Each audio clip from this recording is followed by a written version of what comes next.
नमस्कार दोस्तों, मेरा नाम है तरुण कुमार और स्वागत करता हूं आप सभी का परफेक्ट एकेडमी के ऑनलाइन प्लेटफॉर्म पर। आज एक ऐसा नोटिफिकेशन लेके आया हूं जो जो कि खुशखबरी है आप लोगों के लिए, हर उस व्यक्ति के लिए जो कि सपना देखता है एक वर्दी का। जी हाँ, मैं बात कर रहा हूं एसएससी सीपीओ 2024 की। और एसएससी ने वापस से आप लोगों को मौका दे दिया है वर्दी पहनने का।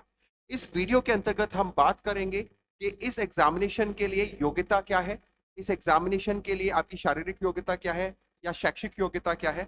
इस एग्जामिनेशन के अंतर्गत हम लोग बात करने वाले हैं कि एज लिमिटेशंस क्या होने वाली है, राइट। साथ में कौन कौन सी पोस्ट के लिए आप लोग बात कर सकते हैं, कितनी वैकेंसीज यहाँ पर दी गई है।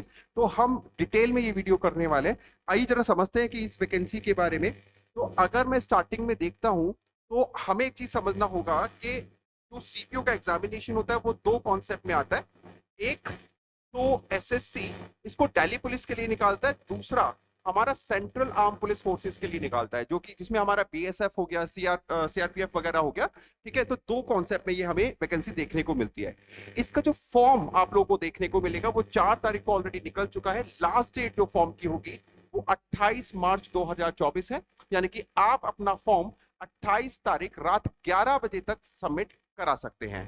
इससे आगे अगर देखा जाए जैसे कि लास्ट डेट में आप लोगों को यहाँ पे मेंशन करा चुका हूँ।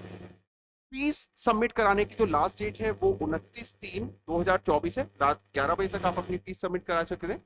अगर आपके फॉर्म में किसी तरह की कोई गलती हो गई है, कोई त्रुटि है, ठीक है, तो उसके लिए जो विंडो खुला रहेगा वो 30 मार्च और 31 मार्च रात 11 बजे तक के लिए ओपन है। यानी कि 30 और 31 मार्च को आप अपने फॉर्म में जो भी आपको गलतियां सुधारनी है वो सुधार आप लोग कर सकते हैं। ठीक है, इसी के साथ एसएससी ने शेड्यूल भी दे दिया है जो कि कंप्यूटर बेस्ड एग्जामिनेशन होगा, यानी कि जिसको हम लोग सीपीई एग्जामिनेशन की बात करते हैं। 3 डेट एसएससी ने दी गई है, यानी कि 9 तारीख, 10 तारीख और 13 मई 2024 को ये एग्जाम कंडक्ट कराने की शेड्यूल जो है वो एसएससी ने यहाँ पर रखा गया है।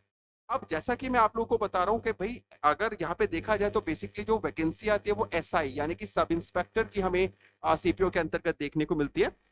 दोनों वैकेंसी यानी कि दिल्ली पुलिस और जो हमारी सीएपीएफ वाली होती है, अगर मैं यहाँ पे पे बैंड देखता हूँ यानी सैलरी अगर हम लोग देखते हैं तो सीएपीएफ वाली का सैलरी लगभग 35,400 से 1,12,400 के बीच का ये पे बैंड है।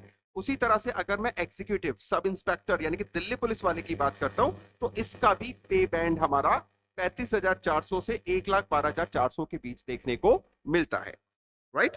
हाँ, एक चीज जरूर फर्क यहाँ पे रहेगा कि जो आपकी सीएपीएफ वाली होती है ये ग्रुप बी की वैकेंसी होती है, जबकि जो दिल्ली पुलिस हमारा रहने वाला है वो ग्रुप सी की वैकेंसी होने वाली है। ठीक है, ग्रुप सी का ये कॉन्सेप्ट होता है। ठीक है जी।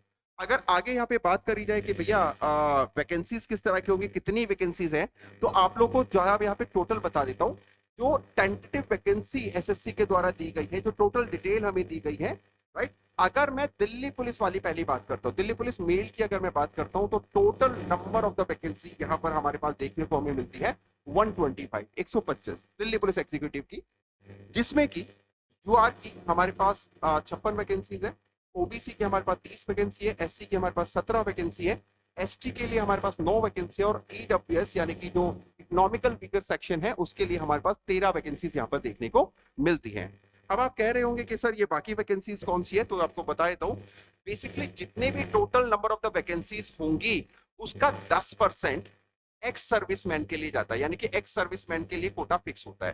तो अगर आप ईएसएम देख रहे होंगे जो कि हमारा एक्स सर्विसमैन है, तो यानी कि 56 में से, जनरल में से 56 का 10% एक्स सर्विसमैन के लिए, ओबीसी का, ठीक है, 10% किसके लिए, एक्स सर्विसमैन के लिए, उसी तरह से एससी का 10% एक्स सर्विसमैन के लिए, एसटी का भी 10% एक्स सर्विसमैन के लिए यहाँ पे रहने वाला है। ठीक है, आगे बात अगर मैं sub inspector executive Delhi police में ही अगर मैं महिलाओं की भर्ती की बात करता हूं तो मुझे टोटल जो भर्ती यहां पर देखने को मिलती है वो 61 है, यानी कि 61 वैकेंसीज हमें महिलाओं की देखने को मिल रही हैं।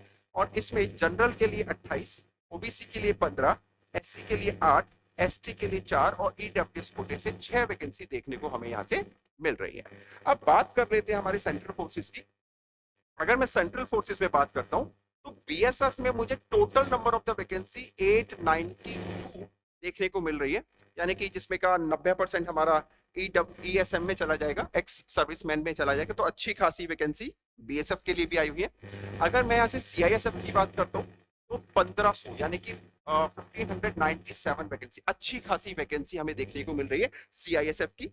उसके बाद CRPF के लिए, ठीक है, हमारी 1172 वैकेंसी है।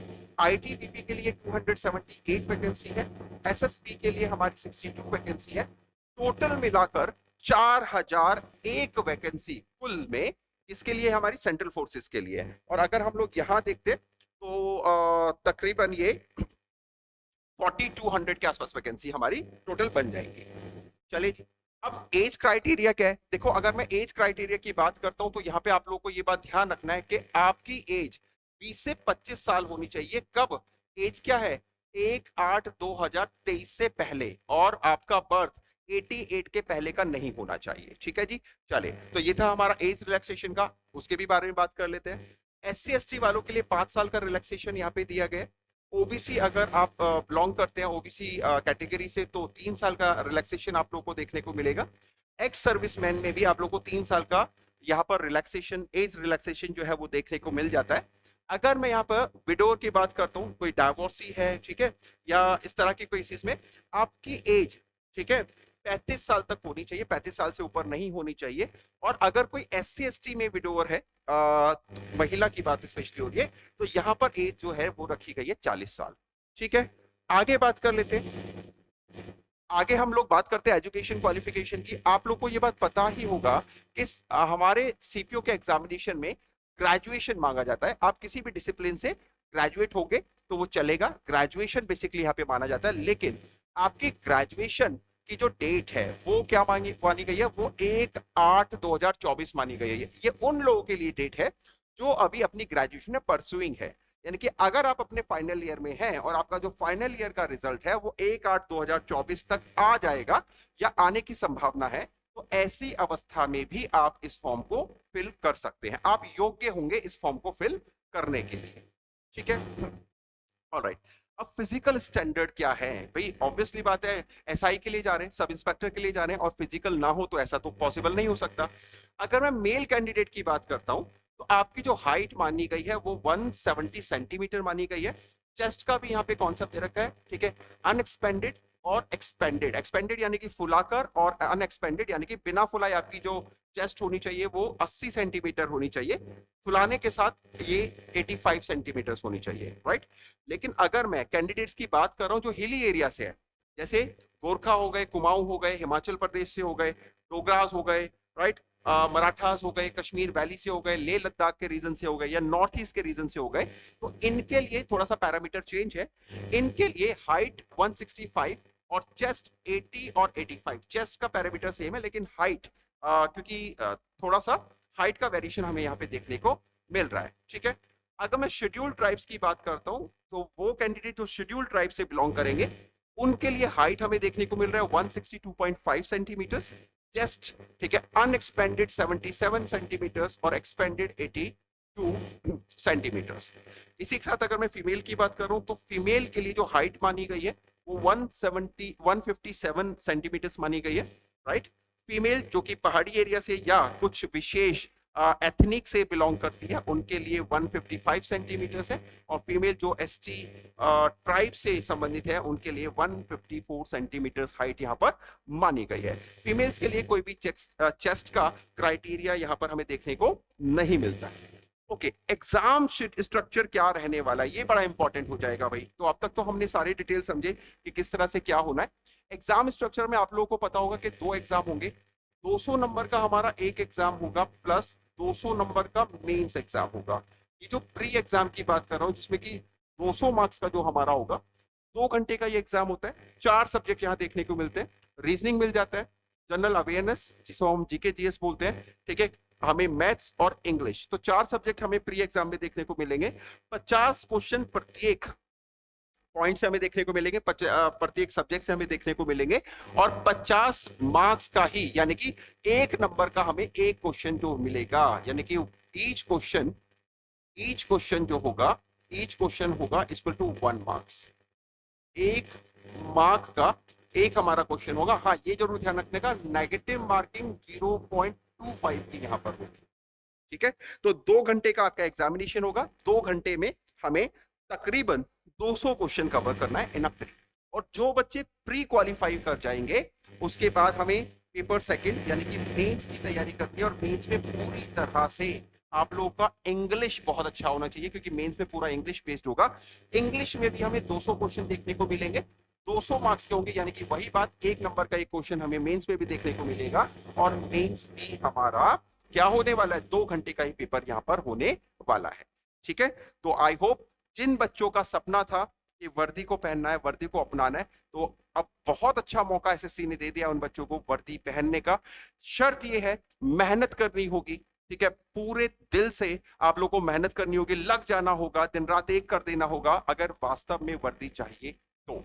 राइट, अब जैसा कि आप देख पा रहे हैं कि सबसे इंपॉर्टेंट जो यहाँ पर टॉपिक या सबसे इंपॉर्टेंट जो यहाँ पर सब्जेक्ट बन जाता है वो इंग्लिश बन जाता है। तो आप लोगों के लिए इंपॉर्टेंटली बता दूं कि इंग्लिश का बैच मैं आप लोगों के लिए लेके आ रहा हूं, और ये बैच इसी मंडे से स्टार्ट होगा। राइट, टाइमिंग रहेगी 3 बजे से। जैसे कि आप यहाँ पे देख पा रहे हैं, तो SSC CPO 2024 English special batch में लॉन्च कर रहा हूं, जिसका की जो स्टार्टिंग होने वाली है वो दिस मंडे ऑनवर्ड होने वाला है। तो बिल्कुल 3 से 4 बजे हम लोग मिलेंगे। ठीक है, आप लोग की पहली क्लास। हाँ, उससे पहले एक क्लास परसों जरूर सेशन दूंगा, जिसमें मैं आप लोग को इंट्रोडक्शन करवाऊंगा, एक छोटा सा डिस्कशन करूंगा। उस डिस्कशन में बेसिकली हम लोग बात करेंगे कि बेसिकली हमें जो स्ट्रक्चर फॉलो करना है, टाइम टेबल जो बनाना है, शेड्यूल जो बनाना है, कि कौन कौन से टॉपिक को किस किस तरह से लेके चलना है। क्योंकि टॉपिक बहुत वास्ट है, सब्जेक्ट बहुत वास्ट है, समय हमारे पास कम है, लगभग 2 महीने हमारे पास समय है, 2 महीने का। और इस 2 महीने के समय में काफी कुछ हमें कवर करना है। ठीक है दोस्तों, तो मिलेंगे आप लोगों से अगले सेशन में, तब तक के लिए जय हिंद।